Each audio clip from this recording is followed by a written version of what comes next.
Olá, pessoal, tudo bem com vocês? Espero que sim.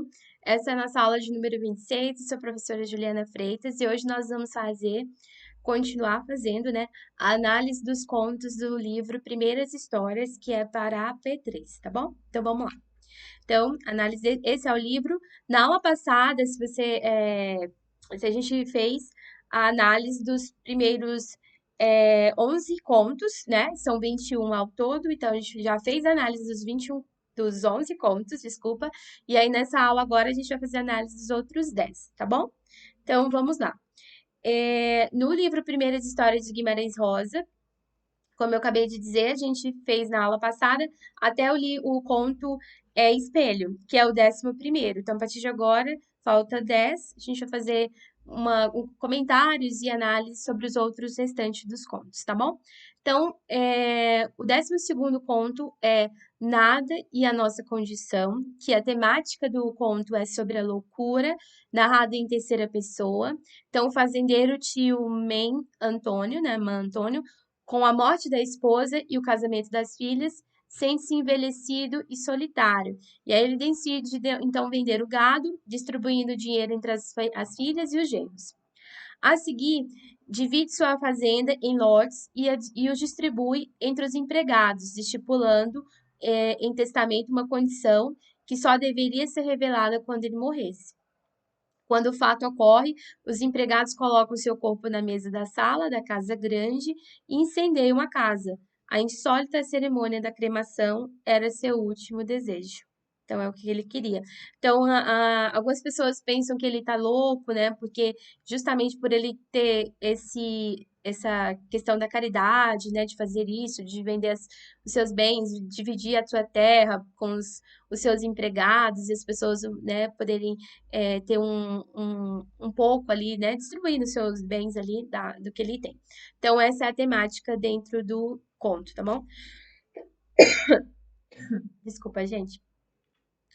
E aí nós temos o conto O Cavalo que Bebia Cerveja, né? Então, um título bem inusitado aí, né? Então, é narrado em primeira pessoa com o Reivalino, um homem do meio rural, e tem como tema o mistério e a não aceitação daquilo que é diferente. Com esse conto, Guimarães enfoca os horrores e a desagregação trazidos pela guerra, mostrando que o sertão se torna também lugar de homens refugiados, perseguidos e sós, né?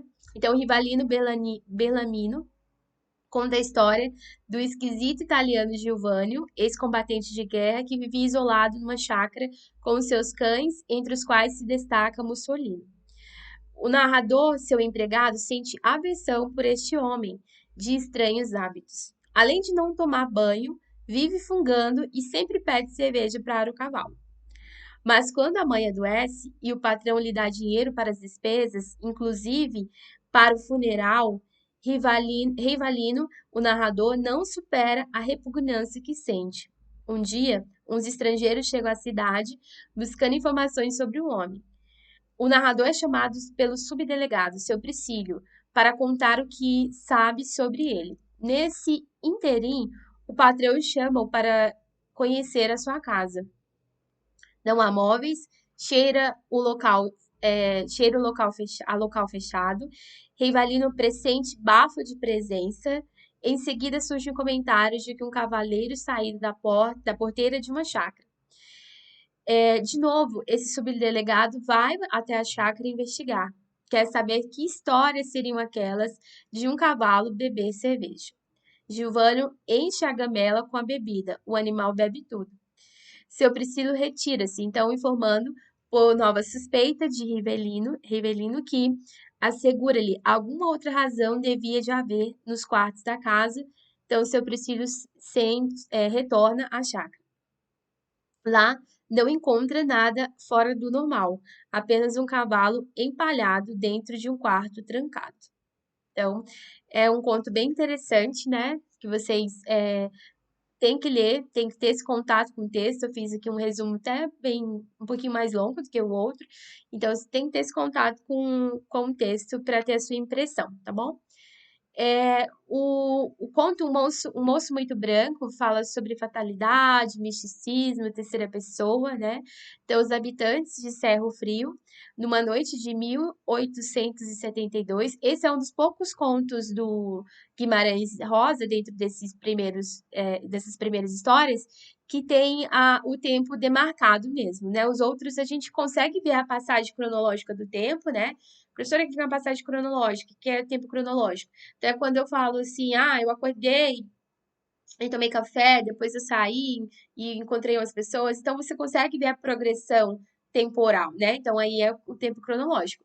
Então, há isso dentro dos outros contos, mas pouquíssimos contos como esse, O Moço Muito Branco, marca mesmo o tempo com a data, sabe? Novembro de 1872, sabe? Então, isso é interessante também. Então, tem a impressão de que um disco voador atravessou o espaço depois de um terremoto. Após esses eventos, aparece na fazenda de Hilário Cordeiro um moço muito branco, portando roupas maltrapilhas. Com seu ar angelical, impõe-se como um ser superior, capaz de prodígios. Os negócios de Hilário Cordeiro, o fazendeiro, o que o acolheu, têm uma guinada espantosamente positiva.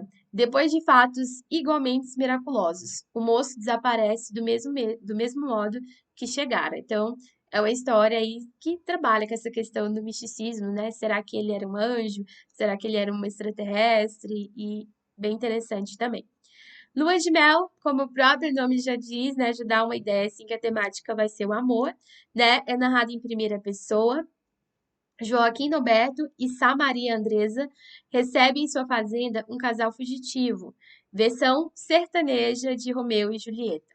Certos de que os capangas do pai da moça virão resgatá-la, todos se preparam para o enfrentamento. A casa da fazenda transforma-se num castelo fortificado.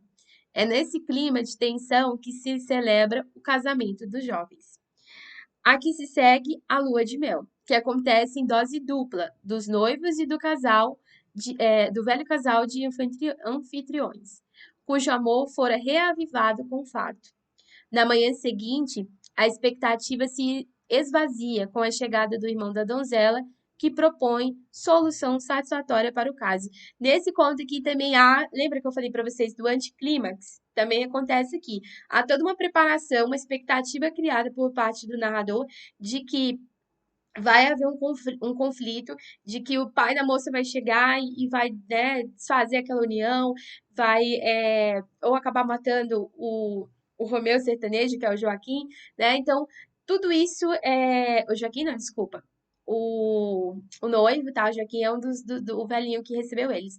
Então, tudo isso é quebrado quando o irmão vem e fala assim: não, nosso pai aceitou o seu casamento e a partir de agora, você é bem-vindo à família e tal. Então, essa quebra de expectativa, há aqui um anticlímax, tá bom?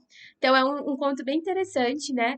Justamente também por fazer reavivar o amor que o casal de anfitriões ele tinha, né, antes, por ver essa história de amor aí, que é dessa luta pelo amor, né? Dessa busca por viver bem com o lado de quem ama, certo? Então, bem interessante também. Leiam, tá bom? Então, primeiras histórias, continuando aí, temos o conto Partida do Audaz Navegante, que vem falar sobre a infância, narrado em terceira pessoa.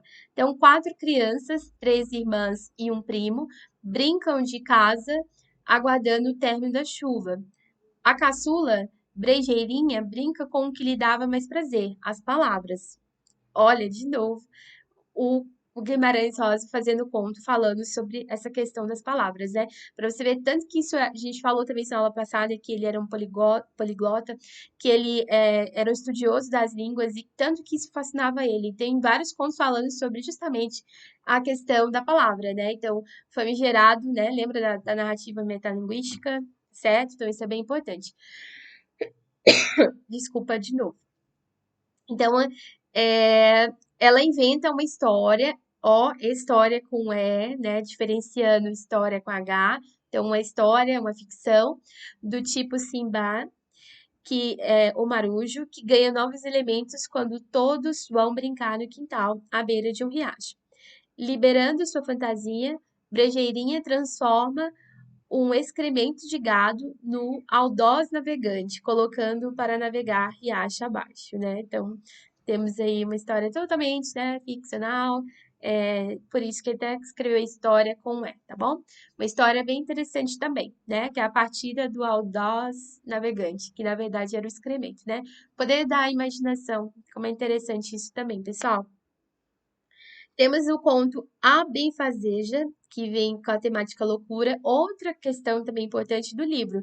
Muito se trabalha a questão da loucura, né? Então, a gente vê o tema loucura em vários contos, né?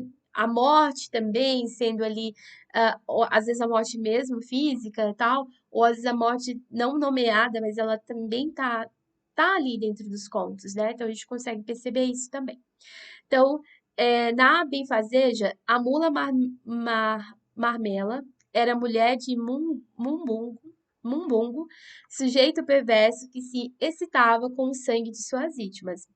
Esse vampiro tinha um filho, Retrupé, cujo prazer só diferia, do pai quanto à faixa etária das vítimas. Ele preferia as mais frescas. Apesar de amar seu homem e ser correspondida, Marmela não hesitara em matá-lo e depois cegar Retrupé, de quem se torna guia. Passado algum tempo, resolve assassiná-lo e percebe que esta seria a única maneira de refrear o instinto de lobisomem do rapaz e ter a paz ali, né? Então, a história também falando sobre essa temática da loucura. É um conto interessante, leiam demais, tá bom? Darandina. Darandina também fala sobre a loucura, né? Esse é narrado em primeira pessoa, então um sujeito bem vestido rouba uma caneta, é surpreendido e, para escapar dos que o perseguem, que ele tinha roubado a caneta, ele vai escalar uma palmeira. Uma multidão acompanha atentamente os esforços das autoridades que procuram convencer o rapaz a descer. E aí ficam lá falando assim: nossa, parece alguém lá do governo. Aí eles ficam olhando lá de baixo, pensando que era essa pessoa, até achar o rapaz lá do governo e ver que não era ele, tá? Então, resistindo, ele diz frases desconexas, tira toda a roupa, revelando notável equilíbrio físico, e a sensação de nudismo leva o médico a uma nova tentativa de diálogo para poder fazer ele descer dali, e ele faz aquele fruzoeiro, aquele alvoroço lá na cidade, né? Todo mundo para o que está fazendo para ver esse homem na palmeira. Ao se aproximar, o médico percebe que o sujeito voltara à normalidade e que, envergonhado, pedia socorro. A multidão, sentindo-se lubridiada, né? Então ela não gostou, a multidão não gostou disso, a multidão queria ver o pau pegar ali, né? Quebrar mesmo e tudo.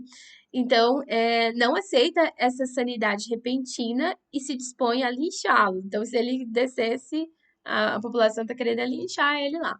Então, sentindo o risco, o sujeito berra um grito de louvor à liberdade, motivo bastante para a multidão ovacioná-lo e carregá-lo nos ombros. Então, ele dá um jeitinho para sair daquela situação ali, né? Então, interessante esse conto também. Veio. Substância vem falar sobre amor, é narrado em terceira pessoa. Então, o fazendeiro Sionésio apaixona-se por sua empregada Maria Exita, ou Exita, né? Que fora abandonada pela família e criada pela peneireira Natiaga. Na fazenda, o ofício da Maria era o de quebrar o povilho, trabalho duro, mas que a moça realizava com prazer e competência. Embora preocupado com a ascendência da moça, Sionésio sente que a paixão é maior que o preconceito e pede em casamento. A família dela, que é essa, né, a descendência dela aí, era toda errada. E ele ficava pensando assim que ela poderia também ser daquele jeito, né? Então ele que tinha um preconceito com ela.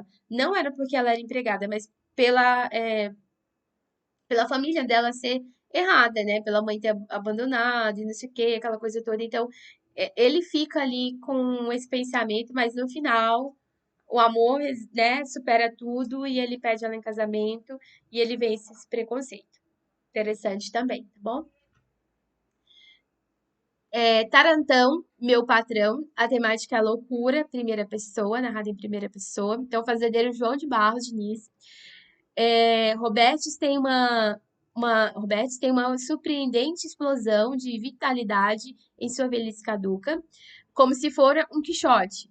Ele determina-se a matar seu médico, o magrinho, seu sobrinho neto. Ao longo da viagem em uma cidade, ele recruta um bando de desocupados, ciganos e jagunços que acatam, desculpa, sua liderança, pelo carisma natural do velho. Chegando à frente de batalha, Tarantão percebe que era dia de festa. Uma das filhas de Magrinho fazia aniversário. O susto inicial provocado pela invasão do exército, anticlímax aqui também, transforma-se em alívio quando o velho discursa, dizendo que seu apreço pela família e pelos novos amigos colecionados ao longo da última cavalgada.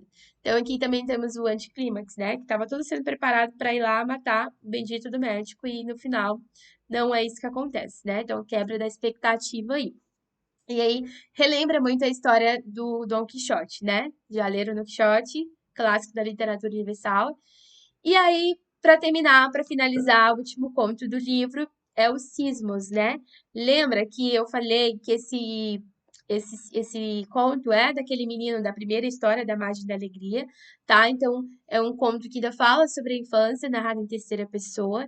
Então, o menino da primeira história revela agora a face do sofrimento causado pela doença da mãe. Então, a mãe dele está doente e fato que apressa sua viagem de volta à casa paterna.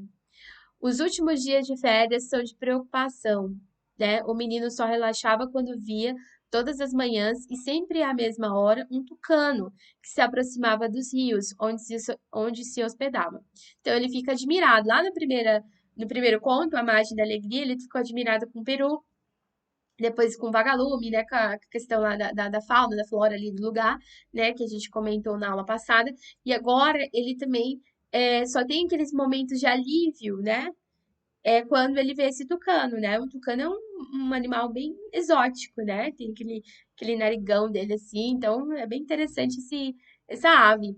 E aí, as pessoas ele percebendo que ele gostava tanto daquele tucano, pega o tucano e coloca numa gaiola para ele, né?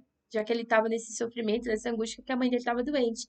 E aí ele não gosta dessa atitude, né? Ele quer o tucano livre, o tucano na floresta, né? Então, num processo de sublimação desencadeado pela beleza da ave, o menino ganha energia para resistir e para transferir à mãe uma carga de fluidos mentais positivos que lhe permitam superar a doença.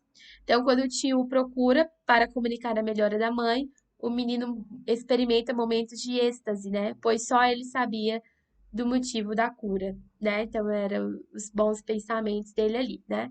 Então, aqui ele já tá, em o cisma, ele já tá em outra fase. Lembra que no primeiro conto, As Margens da Alegria, era a questão da experimentação, do primeiro contato, né? De primeiras mesmo. Então, ele não tinha tido contato com nada daquele mundo. E nesse aqui, ele já tá um pouquinho mais amadurecido. Ainda é criança, porém, é em outra situação da vida dele ali, tá bom? Então, vamos falar rapidinho do espaço, né? Que é o lugar onde acontece a história dentro do livro, os primeiros contos, primeiras histórias, né? Então, a maioria das histórias se passa em ambiente rural, não especificado. Então, ele fala, não há algo específico, tá, gente? Para falar assim, foi em tal cidade, foi em outra cidade. Mas a gente percebe que foi no ambiente rural justamente pela linguagem, pela variedade linguística utilizada ali, né, como sítios e fazendas. Alguns têm como cenário pequenos lugarejos, arraiais ou vilas, né? Os ambientes são apresentados com poucos, mais precisos toques, né? Então a gente tem, ele vem falando de morros, de horizontes, rios, passos e etc, né? Duas histórias, no entanto, transcorrem em cidades, que é o espelho, né? Quando ele fala que está lá no lavatório de um prédio, né? Do banheiro de um prédio, e Darandina, que também acontece em grandes centros urbanos, né? Então, eles mencionam a existência de secretarias do governo, hospício, corpo de bombeiro, jornalista, né? Parques de diversões, prédios e tudo isso que lembra muito o ambiente urbano, bem diferente de quando ele está no ambiente rural ali, tá bom? Então, o espaço, na maioria dos contos, é indeterminado, tá bom? Então, a obra aborda as diferentes faces do gênero, né? Então, a gente tem a psicológica, a fantástica, a autobiográfica, né? Tem ela em forma de humor ali, com anedótica, a satírica, vazadas em diferentes tons. Então, tem tons cômicos, trágicos, poéticos, líricos, reflexivos, sarcásticos, erudito e o popular, né? As personagens, embora variam muito quanto à faixa etária e experiência de vida, elas todas se ligam por um aspecto comum. Que aspecto é esse? As suas reações psicossociais extrapolam o limite da normalidade, né? São contos, histórias, gente, que saem da normalidade, né? A terceira margem do rio mesmo, o pai, ele deixou de fazer algo que era normal, né, para viver dentro de uma canoa, dentro de um rio, né? Então, sai da normalidade mesmo, né? A gente percebe isso em vários contos também. Então, eles são crianças ou adolescentes superdotados, né? Muito inteligentes, muito com a imaginação bem fértil, ou são santos, ou são bandidos, são gurus sertanejos, vampiros e principalmente loucos, né? Então, 7 histórias apresentam personagens com esse traço da loucura, né? Que a gente já abordou aí. Então, a relação com a morte e com o desejo da imortalidade também está presente em toda a obra do Guimarães Rosa, mas talvez com mais intensidade em primeiras histórias, né? Então, a gente percebe tudo isso dentro desses contos também, tá bom? Não esquece, pessoal, também da questão do neologismo, né? Da criação de palavras ali, às vezes com um valor semântico, que eu falei isso na aula passada, isso é importante para a P3 também, tá bom? Então, ele chama de velhoco, por exemplo. Velhoco, a junção de velho com louco, né? Então, é um neologismo semântico, né? Então, ele junta essas duas palavras e dando esse sentido novo para, né, criando uma nova palavra com esse sentido de velho e louco em uma só, né? Então isso também é importante. A questão da metalinguagem, né, o código falando sobre o próprio código. Então você tem um conto falando sobre a questão da palavra, do escrever, do significado das palavras também, lá em Famigerado e outros contos também, tá bom? Então, em cada um dos contos desse livro, o narrador configura a sua experiência de forma diferente, atravessando estágios emocionais distintos. A gente percebe isso, né? Como eles vão criando esses estágios emocionais diferentes. Tanto em As Margens da Alegria quanto em Cismos, são dois contos extremos do livro, o primeiro e o último, né? Ele se identifica profundamente com o protagonista, como se ele espelhasse a sua própria trajetória, a sua infância, e assim ele trabalha temas universais ali dentro do livro, tá bom? Então, ele faz o quê? Os personagens dentro do livro Primeiras Histórias, ele trabalha muito com a travessia, né? E essa travessia é justamente o amadurecimento dos personagens, e o que muda. Às vezes, uma quebra de expectativa que faz que muda a história inteira, né? Então, ele tenta perceber o que há de comum na infância de cada menino, dessas delicadas passagens, dessas travessias, os estados da alma, os conflitos e as fascinantes descobertas, que essas fascinantes descobertas são as primeiras, o primeiro contato, né? O primeiro contato, ele nunca volta mais, né, gente? Então, se eu desconheço algo, por exemplo, eu nunca vi um vagalume, e aí, quando eu vejo a primeira vez, essa visão, tudo que eu senti, que eu vi ali, quando eu vejo de novo, não é mais a primeira, né? Então, isso é interessante também. Então, os personagens de Guimarães Rosa parecem caminhar pelas veredas da memória, vagar pelos labirintos da sua psique, né, que é da mente, ser guiados pelos fios das experiências vividas por eles e completamente elaborados no plano da consciência, né? Eles não são completamente elaborados do plano da consciência, tá? Então, eles são movidos pela necessidade de transmitir as suas vivências, de contar uma história, para talvez melhor compreender, para ordenar na sua mente, na sua memória, né, ali. Então, diante do tempo transcorrido, cada protagonista rosiano, que é de Guimarães Rosa, mantém uma constante atitude interrogativa, né? E algumas contos a gente tem as lacunas, que é o leitor, que é nós que vamos preencher. Pessoal, os possíveis contos que podem estar na P3, eu estou deixando 10, ao todo são 21. Então, leiam todos, mas dê atenção para esses, porque 3 desses vão estar na prova, tá bom? Então, as margens da alegria, famigerado, os irmãos da Gobé, a terceira margem do rio, o espelho, o moço muito branco, lua de mel, a benfazeja, substância e cismos, tá bom? Então, leiam e tenham a sua experiência, sua primeira experiência com o conto, tá? Com os livros. Que aqui nessa aula a gente conversou, a gente analisou meio que por cima, né? Porque eu não quero também dar todos os detalhes, eu quero instigar vocês a ir lá e ler. Então, leiam que vocês vão ter a sua própria experiência com o texto, sabe?